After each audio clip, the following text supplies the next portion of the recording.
for joining me again for another Sunday night live Q&A session.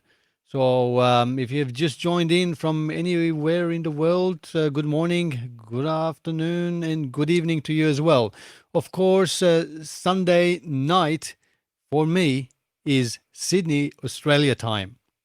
So if you are on another part of the world, it could be a different time of the day. So I'm glad you are here.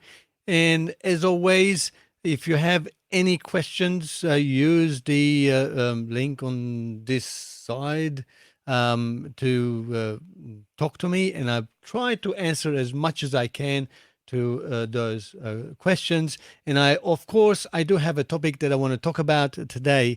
And today's topic that I actually want to talk about is input and output of audio. So we will discuss that in a few minutes, and hopefully people will join in and they'll be able to say hello if you just join in, and at the same time ask a question, and we'll get on with the topic as well. I hope you are having a good day. If you're just starting, I hope you start and having a really good day. And if you're halfway through the day, hope it's been good. And if it's end of the day, like myself, hope it was a good day.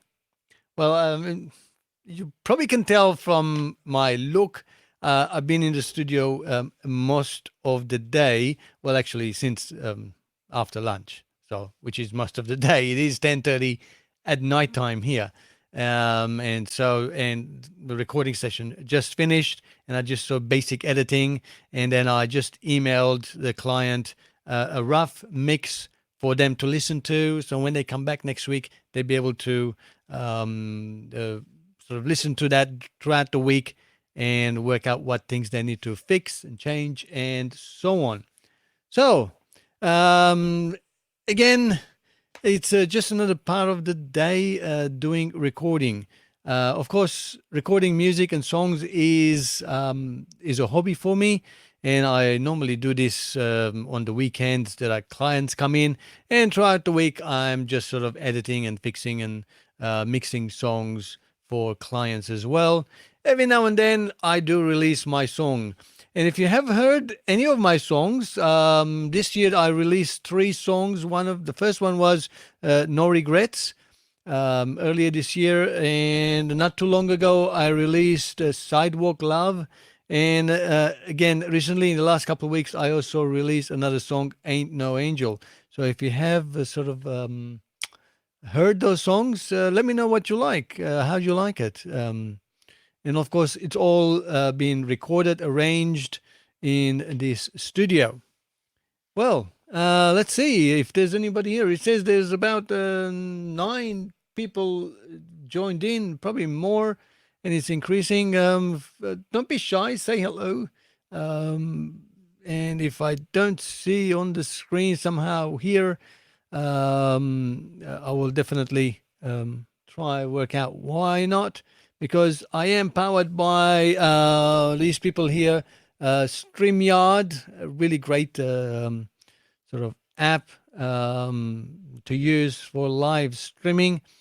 So yeah, here we go. People starting saying hello, hello, hello to Rob. Say waving hello, thank you. We also have BM saying hello from Holland. Thanks for joining in. We also have Jazbat saying hello as well. Yes, thanks for everybody that's joining in. And as I mentioned, if you just joined in, if you have any questions, Q&A about audio production, music, recording, and so on, feel free to ask questions. I'll try my best to answer best of my knowledge. Of course, I don't know everything, but I'll do my best. Thank you so much. It says learning by you. Thanks so much. I'm really happy that you are learning, and that's the whole aim of my YouTube channel, is trying to pass on as much of the information as I can, the knowledge that I have over the years. I just sort of calculated that in November it will be 30 nearly, oh gee, 38 years or thereabouts, somewhere along those lines. Yeah, that I've been actually doing recording and and playing music and so on. Of course, I started playing music and then doing live shows or doing what you call it. Ah, I'm so tired. Doing mixed live mixing for bands, and then now I don't do any of that. I just concentrate on enjoying my studio and recording music for people here as well as from overseas.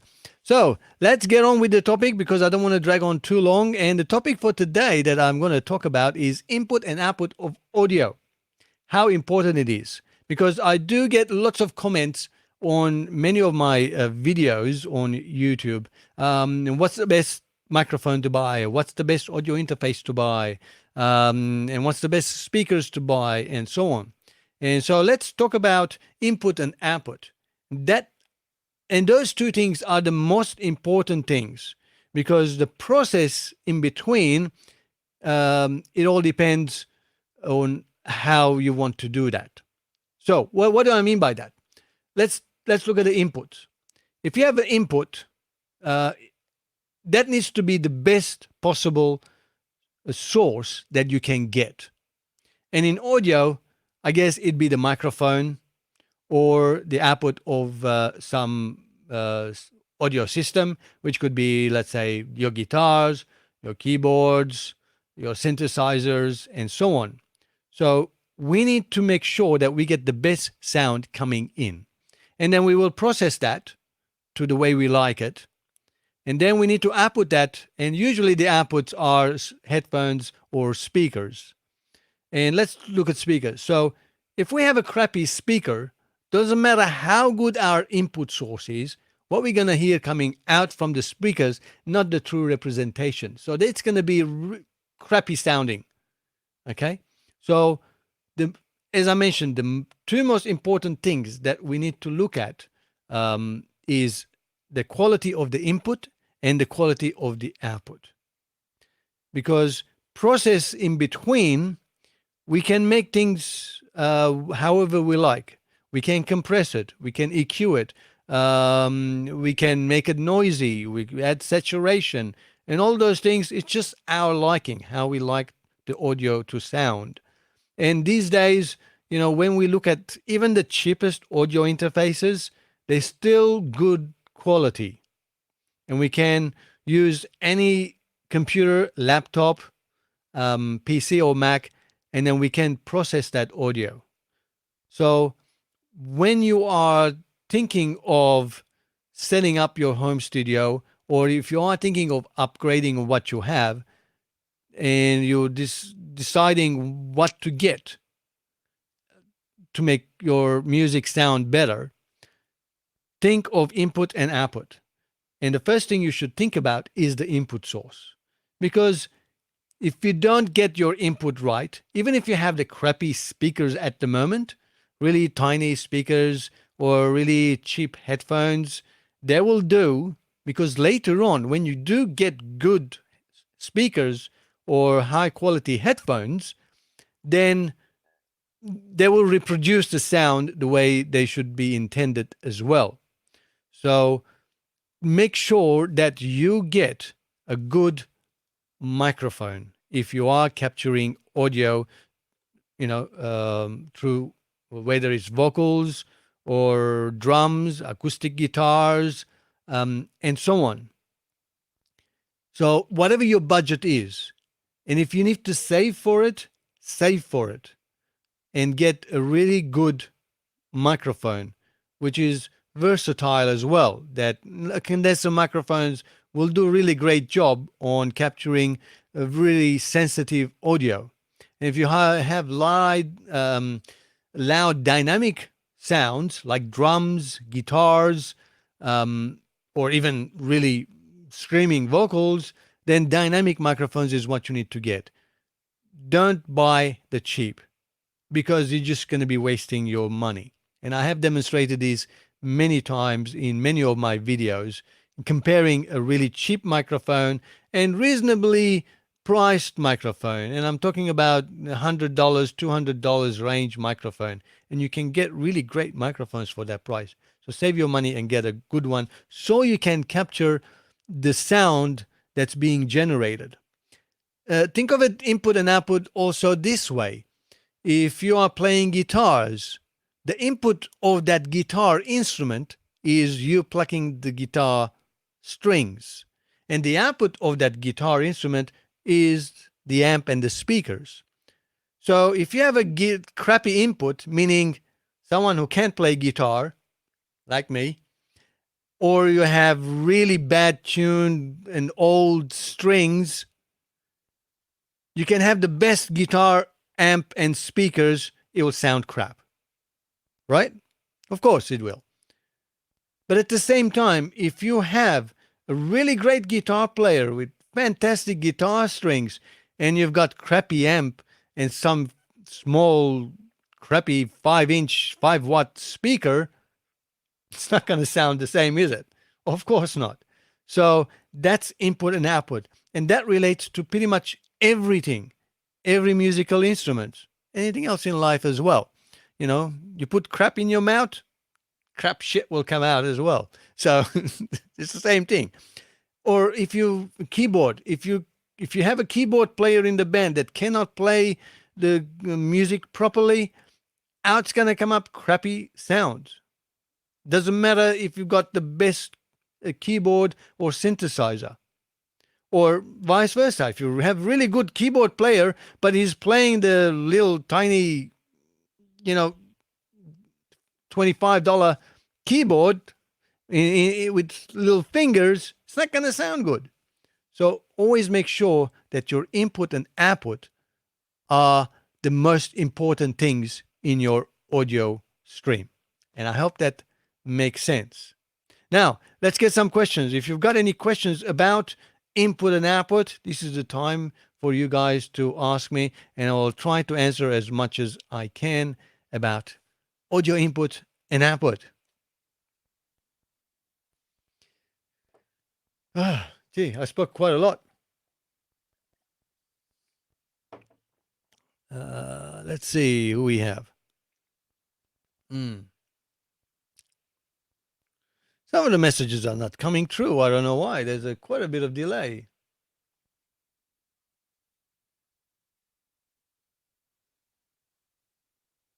There we go. Is a Shure SM58 or Beta 87 okay for basic recording to get started? Absolutely.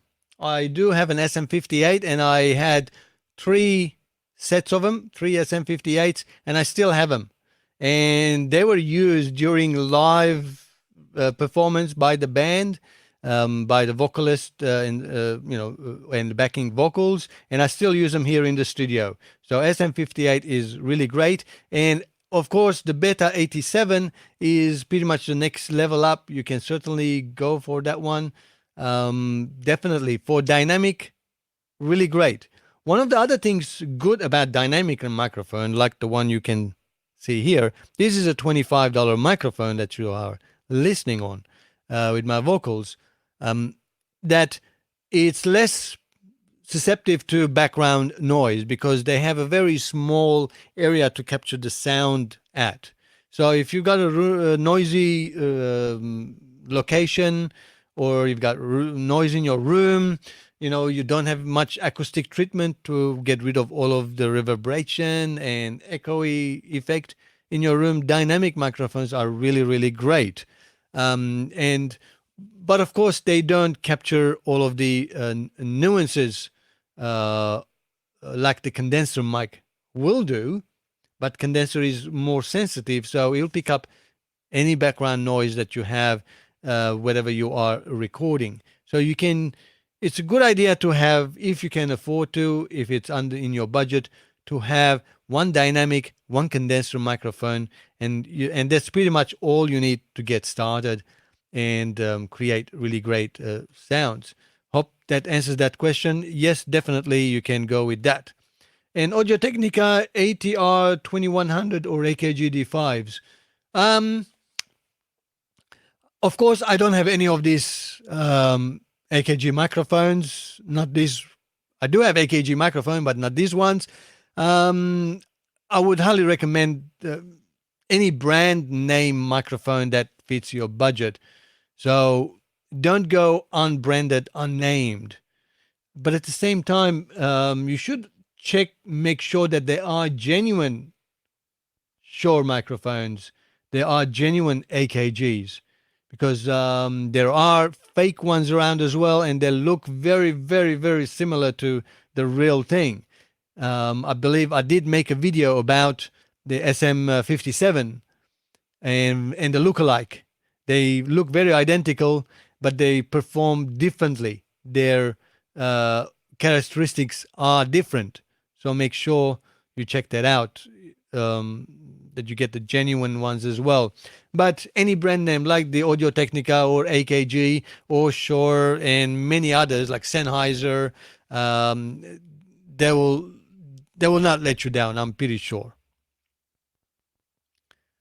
What about that ISO mount you have there for that mic? What brand and how much does something like that go for? Well, I actually have made a video about this one.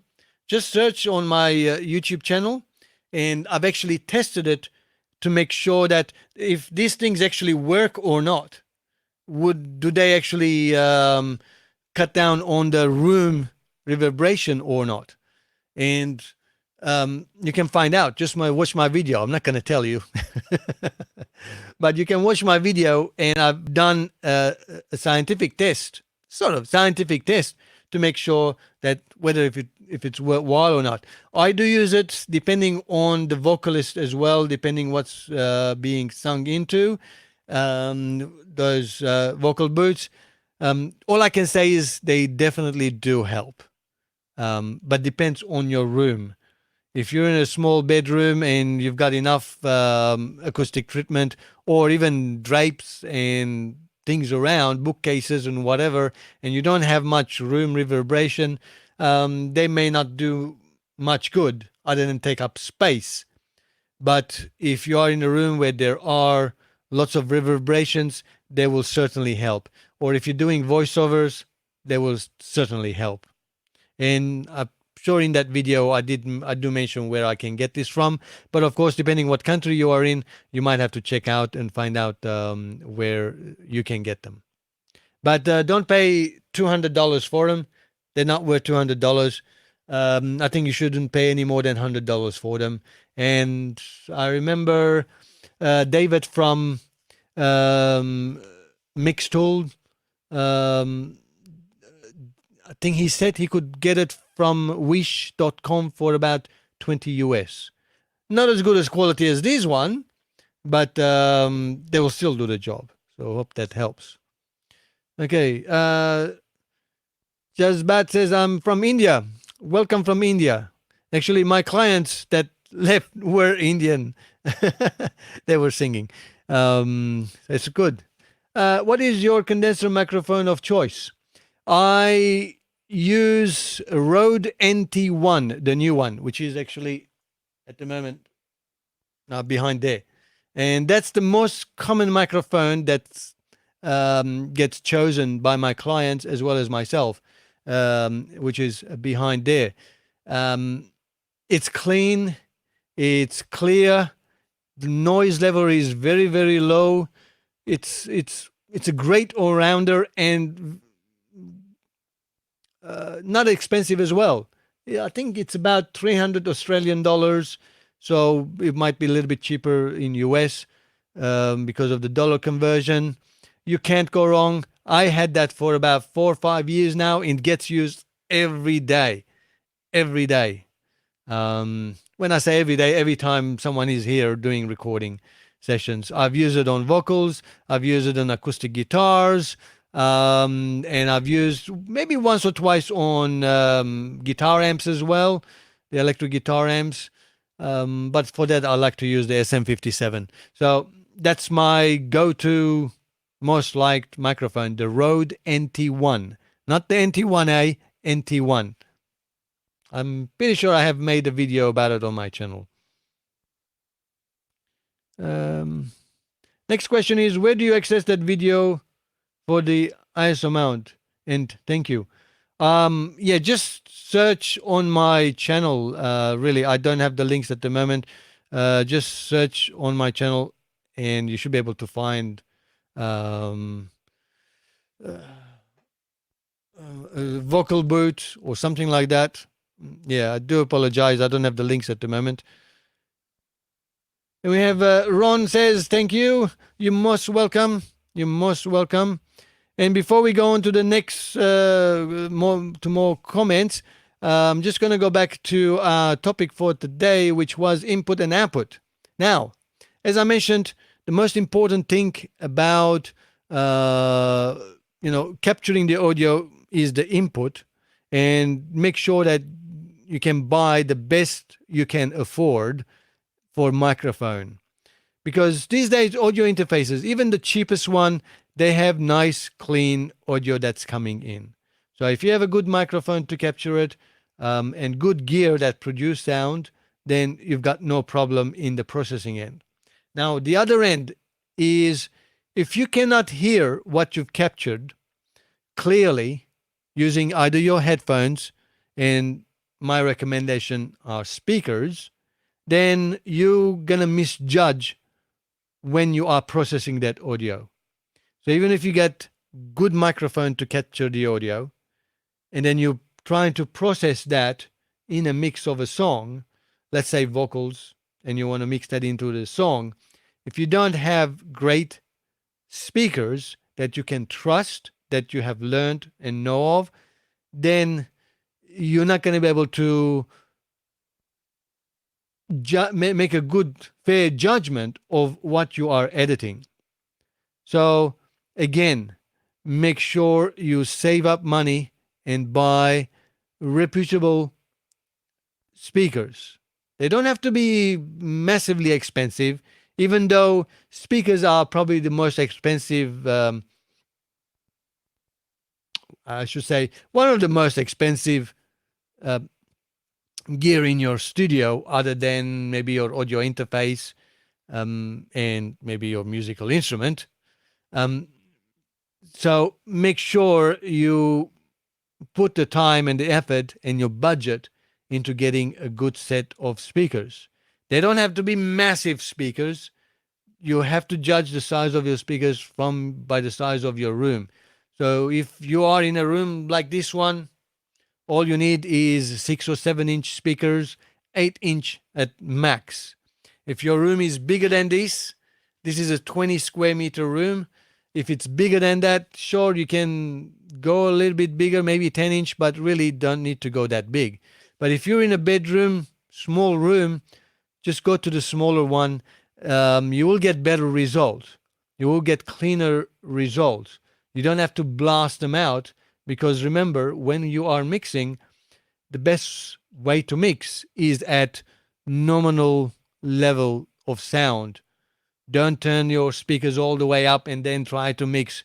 Let's say if you're doing hip hop or big bass sounds, don't turn them up and go into digging it, because they will have negative effect. Because the louder you turn, first you might get distortion if your speakers cannot handle it, and second, you will enhance your bass. All the bass sounds in your room will get enhanced, and then you start making wrong judgments as you are mixing. And when you go out and you listen in the car or listen in your friend's place, all of a sudden, bass is gone. There are no basses, because playing loud, the bass gets enhanced, especially the bass can get enhanced. So have reasonable sized speakers, 5, 6 inch speakers, and listen at nominal volume, and get yourself to the practice of listening speakers at normal volume.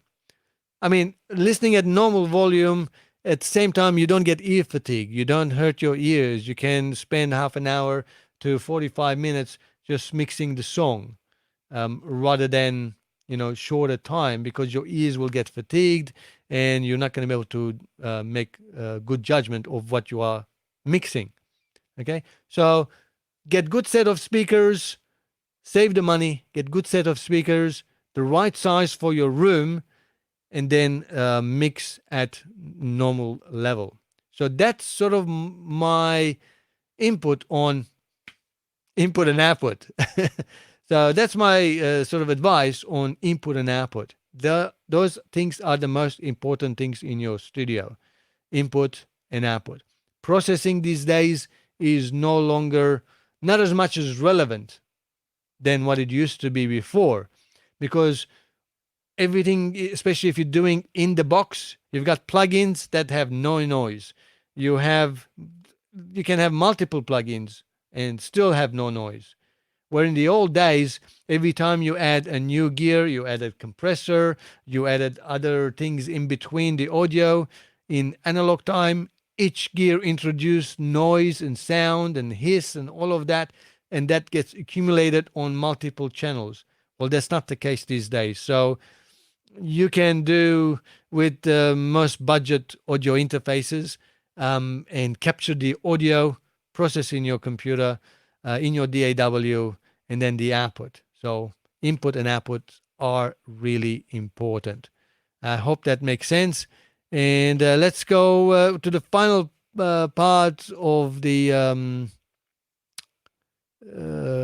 Q&A to see if any questions. Um, He says, by the way, I was referring to the thing that's holding the microphone which you're currently speaking into. Oh, this thing. Oh, I think they're about like $20, $30 or so. This is just a standard microphone holder that I got from, I think, from eBay. And I use it for this sort of purposes. At the same time, this microphone is my talkback microphone. So if I've got people, especially the vocalist with headphones, they're singing and I need to talk to them, this is connected to my Studio Live mixer from Personas, and it has a talkback microphone in there, and then I can talk and they can hear me in their headphones, rather than keep removing the headphone every time we need to discuss something. But so that's multi-purpose thing. Um, and we have Harmony, Harmony Smurf. I remember Harmony Smurf. How are you? Hello from Flint, Michigan, USA. Hello there. Okay. Oh, and I go by Face to Face Will's Face, just west of the Boston area. Oh, okay. Boston. Okay. Thanks for that. Few more comments there. I have KRK studio monitors that are producing a constant white noise. What might be causing that? I will say they are in tight space and close to my computer screen and another set of speakers. When they have white noise. Now, I remember watching a video, um, EE Vlog, and it's an electronics related YouTube channel. And he opened up those KRKs and he discovered that the glue or stick on glue things they use inside those speakers on the boards, the electronic boards, caused a problem. So I can't, that was last year that I think I watched. So just do a search, KRK, white noise, EE Vlog. EE for electronics engineering video log, and see if you can find that video and you can watch it and see what he's done and how he repaired it. His KRK, maybe that might help you. But yeah, I think there are well-known issue with KRKs having white noise. A friend of mine had KRKs. They had very similar noise, buzzing noise, one of them, and the other one had other issues. And he just got rid of them and replaced them with the Presonus Aris E5s, I think. One of them, 5 or 6. So we replaced those speakers. Yeah, unfortunately, they do have some issues, those KRKs. And we also have Hit and Meatball says, hi. Well, hello. Thank you for joining in. Well, I think that's about it for Q&A. If you have any further questions, as always, comment below, and I will follow up in my next live stream, which will be next Sunday night. And I will try to answer those questions. And I hope you join me again next time as well. And yeah, I'm trying to make this as a weekly basis every Sunday night for me after I finish my project. I cannot really set a time because it all depends how long my recording sessions go on. So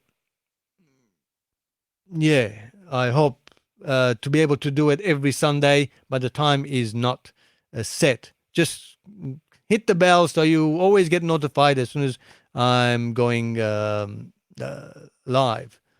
I'm still not being clear. Knit the arm, but I was asking about the thing that is surrounding your microphone. Ah, this thing here. That's a shock mount.